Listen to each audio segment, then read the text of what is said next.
महानगरपालिकेच्याही अधिकाऱ्यांना हा व्हिडिओ पाठवलेला आहे।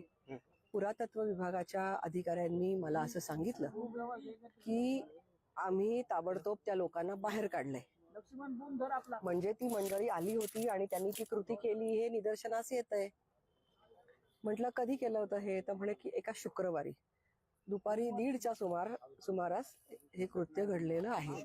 अशा प्रकारे जर का आपल्या ऐतिहासिक वास्तूंमध्ये कित्येक ठिकाणी आपण पाहतो की कबरी बांधलेल्या आहेत, कित्येक ठिकाणी नमाज पडतात आणि मग असं हळूहळू करून त्यांची ती जागा वक्फ म्हणून डिक्लेअर करतात। अशा प्रकारची कुठलीही कृती पुण्यामध्ये आम्ही होऊ देणार नाही।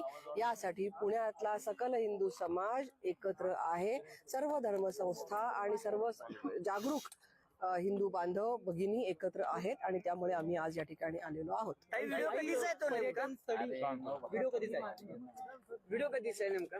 तो मला व्हिडिओ रिसेंट मिळालेला आहे आणि अधिकाऱ्यांच्या म्हणण्यानुसार तो शुक्रवारचा 1:30 वाजताचा असावा। पर्यटन स्थळी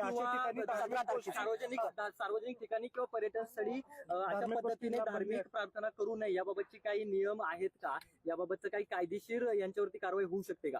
व्हायला पाहिजे।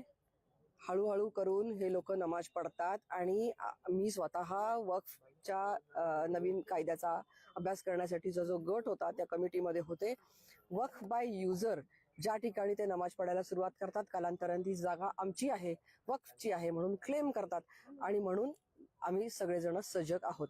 या संदर्भात कडक कारवाई केली जावी। ज्यांनी या ठिकाणी येऊन नमाज पडला, पर्वतीमध्ये सुद्धा अशा काही घटना आढळलेल्या आहेत, सारसबागेमध्ये अशा काही घटना आढळलेल्या आहेत। त्यामुळे आता हे जे काही हातपाय पसरणं चालू आहे याचा वेळीच पायबंद केला। हे जाणून बुजून सगळं केलं जातं, अगदी जाणून बुजून केलं जातं। कारण ते शनिवारी पर्यटक जर समजा आले असतील आणि त्यांच्या प्रार्थनेची वेळ असेल आणि त्यांनी नकळतपणे जर काय केलं असेल त्यांनी